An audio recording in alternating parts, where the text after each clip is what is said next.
What is going on, everyone? My name is Boit, and I am back with some more Age of Mythology, the Titans action. Spawning in the bottom of the map, in the blue color, playing as Isis. He's from the DoD clan, and his name is Joe. His opponent today in the red color, playing as Thor, also from the DoD clan. His name's Brickhead. The map is Alfheim. This is the fourth game in the best of 5 series for the RTS-Sanctuary Christmas Tournament. Winner of this game goes on to the finals, or this series goes on to the finals. And we'll be seeing who that is at the end of this game, or if there's going to be a game number 5.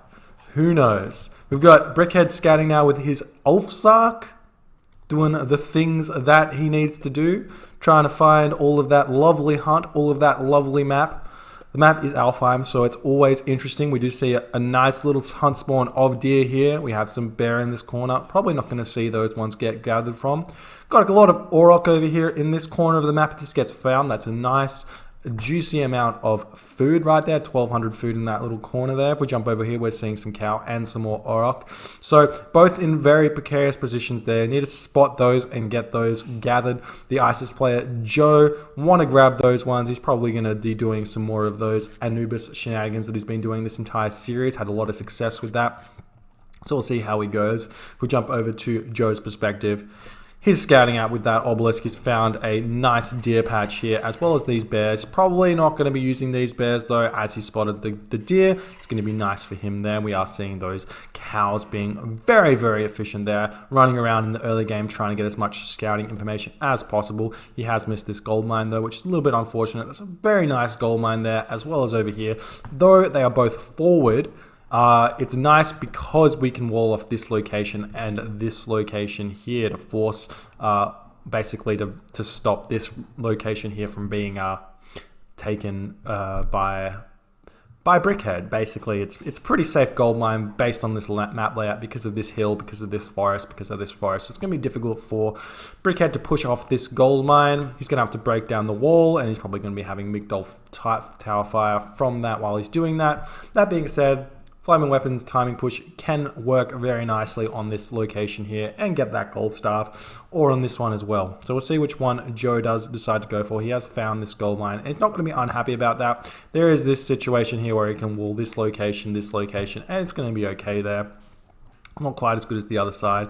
We do see this priest is still looking for that hunt. He's found these cows here, which might mean he walks over here, and he'll grab this. He is moving over here, so he might miss it, but he's going to spot these cows, and that's going to be nice. We are seeing the Ulfsarks. He's going to pick off this obelisk. It's a little bit of free favor there for Brickhead. So long as he's not needing anything else with that, he's going to be totally fine. Need to organize his gatherers a little bit better. Don't want him to be running around the other side of that tree.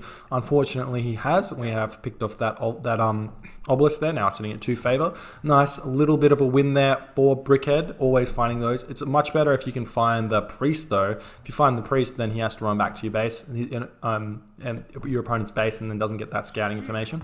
Have found another obelisk here. We'll see if he does pick that one off. Nope, he is grabbing this auroch scout, which is nice. He's going to be able to grab that, and he's on the gazelle here. He's also got pig sticker. Pig sticker is going to give him a nice food boost for that income, and I'm assuming that he's going to be throwing up that temple relatively soon.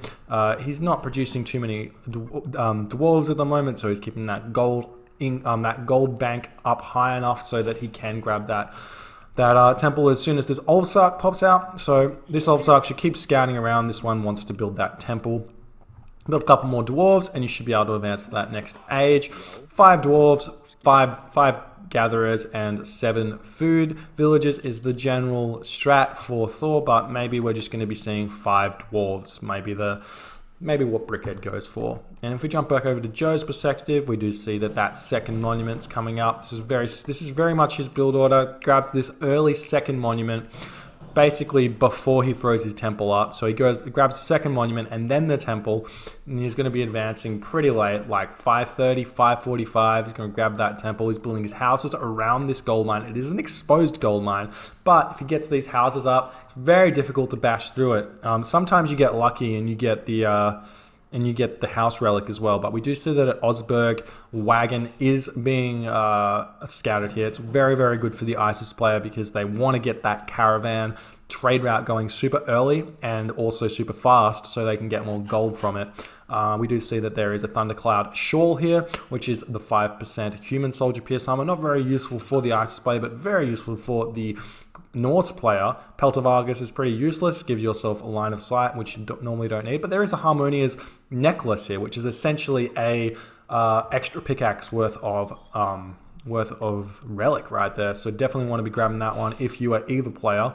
Brickhead, I don't think Brickhead has spotted that, but he's not going to be sending his Pharaoh forward. Sorry, Brickhead has. Joe hasn't spotted it, so he's not going to be grabbing that one at all. We are seeing that temple is going up right now for Joe, and Brickhead's going to be going through Freya. I'm really not sure about the Freya against ISIS, especially with this Voobly balance patch 3.0 where Anubites are so strong. I honestly think that Forseti is the best god, just simply so you can defend very easily against the Anubite aggression. You just get a bunch of Hursa out. They deal with Plague of Serpents, they deal with the Anubites, and they deal with Ancestors. And you've got the Troll as well that you can sit at the back of your base in order to throw rocks while your opponent's running through with their Anubites. So we'll see what happens there. We have seen that the relic has been grabbed. Harmonia's necklace has been grabbed for Brickhead. He's just going to be sitting on this location with his Hursa, which is what you want to do just to defend against the Anubites that are about to come from Joe. Oh, Joe's going through Bast. That's interesting. I thought surely with the double monuments you're going to be going through Anubis, but Bast is the god of choice here, which I really like the change up there. So going through Bast means that he's going to have access to a bunch of Sphinx, or he's going to go straight to that straight to that heroic age and grab just a ton of Scorpion Men. Now, if you get Scorpion Men and Chariot Archers, it's so hard for Norse to deal with that just because they basically, the only real counter to that is Jarls, and Jarls are so expensive. You need a lot of food and gold for that, and then you need a lot of setup time because you can't build Hursa against Scorpion Men and Chariot Archers too many because you can just pick those off with your chariots. Anyways, we'll see what goes on here. If he's going to chuck up an armory or if he's going to stay, he is chucking up the armory, so he's going to stay in that. He's not going to stay in the classical age. He's going straight to that heroic age. He's got that Thundercloud Shawl, which isn't going to do all too much. Basically, the only units that deal pierce damage as Norse are Trolls and Ballista. I believe that's it. And the rest deal hack damage. Is one of those unique things about them. We do see that the Valkyrie is picking off these obelisks, and these villages are going to be completely happy here. There is a Sphinx running in here, but there should be the Hursa in order to defend against this. This villager should not die. And we do see that he's even going to be attacking that Sphinx with the Gatherer there. And that Sphinx is just going to cause a little bit of havoc there. A couple of HP of units getting picked off there, but he's just going to have to run back to the base at this point with the Valkyrie chasing him. Armory is going to go up, and I really hope that we see a bunch of Scorpion, man. It's going to be interesting to see how Brickhead deals with that, basically. We jump back over to Brickhead's perspective. Brickhead's he's producing raiding cavalry pretty quickly, but I think we're going to be seeing a fairly quick armory there. He does have this Skraeling is stuck in here. He needs to garrison into the tower and out of the tower to save him. It's because he's housed inside the tower. That's pretty funny. But he needs to get that armory up, and he needs to be going to that heroic age very, very quickly. He's also going to be walling in the map, which is what you want to do when your opponent goes for a fast heroic. They oftentimes don't have the units to deal with walls because they build Chariot Archers.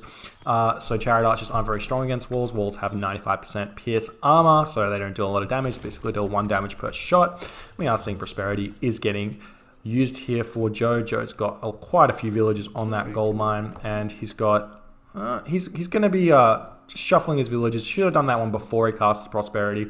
But Brickhead grabbing the Osberg wagon, which is good for him because it means his opponent doesn't get it. We are seeing that Sphinx getting repaired there or rehealed there.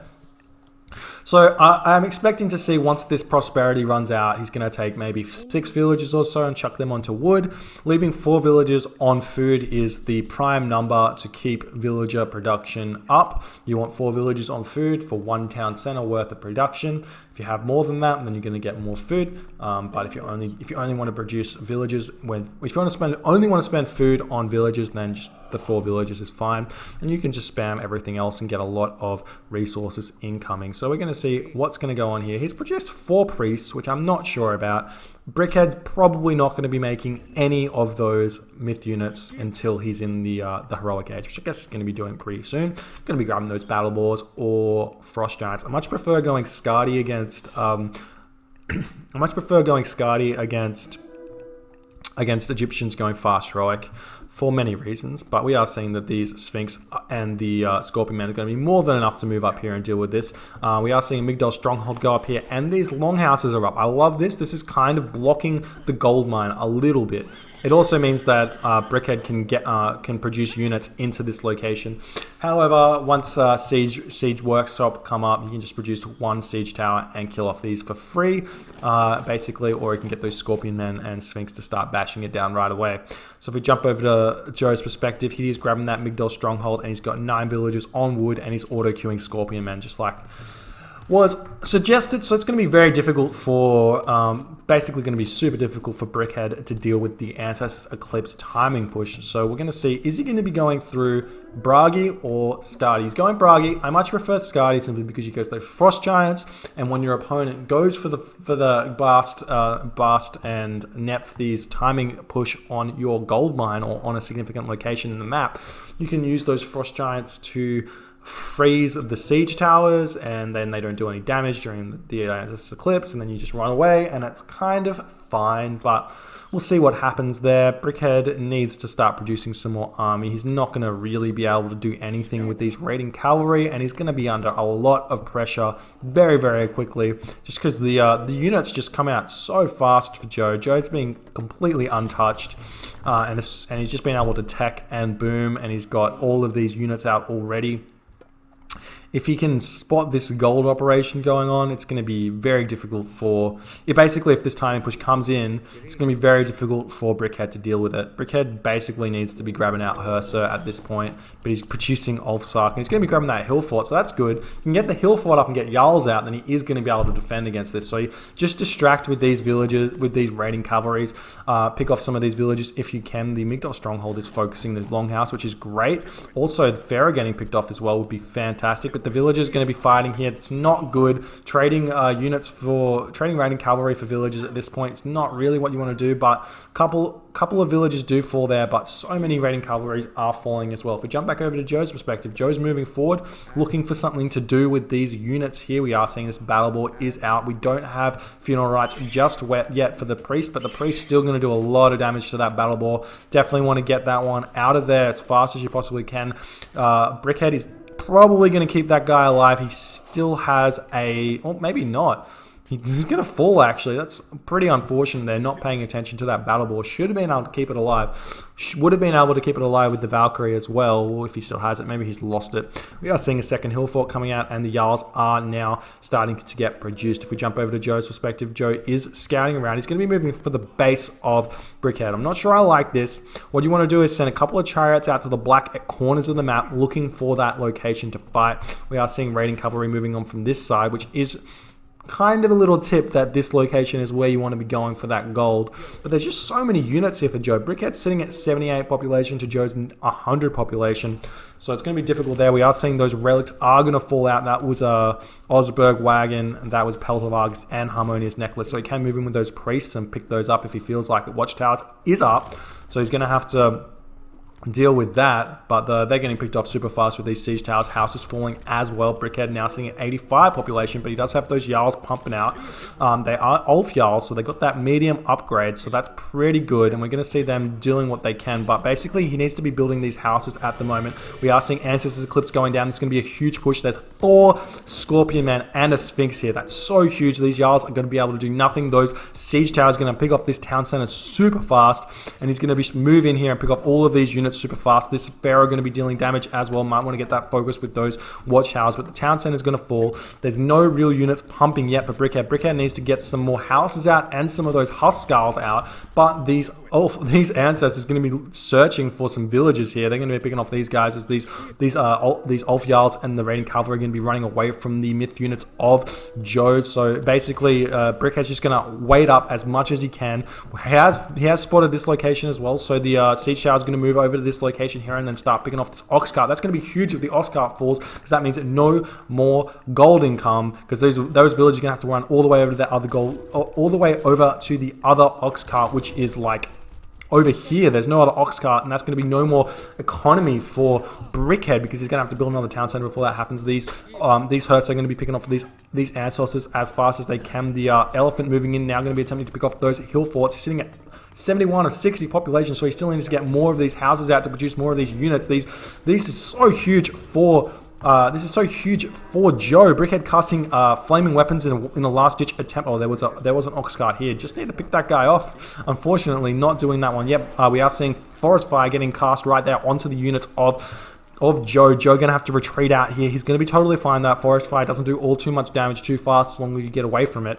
And we are seeing the armory getting picked off. More houses going up over here. Brickhead going to be chasing Joe's army away, but Joe just needs to fight at this point. If he fights, he can probably win this. These units are quite strong, but he's also got ridiculously powerful units himself. But all these siege towers look like they're going to get picked off, and basically Joe's going to retreat and grab his second town center and play safe here. He doesn't want to play too aggressive and throw away his advantage, so he's just going to retreat, and then boom, Brickhead sitting at 0 town center. So for every second or every 15 seconds that town center doesn't go up, that's an extra 2 villages more that Joe's going to be getting. So that's just gonna snowball Joe's advantage here in the economy, and he's just going to be able to move around now, come back onto this location, pick this location off, kill off that hill fort. If we jump over to Brickhead's perspective, Brickhead's got quite a bit of gold in the bank, but he doesn't have that many units.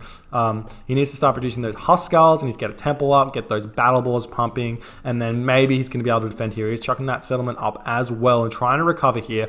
But the army is marching in right now. We are seeing those raiding cavalry just distracting here. Don't want to fall for that distraction. Just move into this location, pick it off, deal that damage. We see that this longhouse is almost picked off as well. If we jump back over to Joe's perspective, he's sitting at a ridiculous amount of villages with those, with that really, really nice population. He's going to be moving in now, get those war elephants. He's got 4 war elephants to come in now. He's got those scorpion men to pick off the Jarls here, which is not what you want to be doing, but I guess it's fine at this point. The Scorpion men are so strong. We are seeing this hill fort is going to get picked off. The town center is almost up for Brickhead, but it's just a little bit too late. Once this hill fort goes, this gold mine goes, and no gold is no units. He's also got no real buildings left to produce units from. He needs to build a bunch of longhouses as well. We are seeing those dwarves moving in, attempting to fight the war elephants and the cavalry, and that's going to be way too many units here, picking off what Brickhead has. Brickhead taps out. That's GG. Well played by Joe.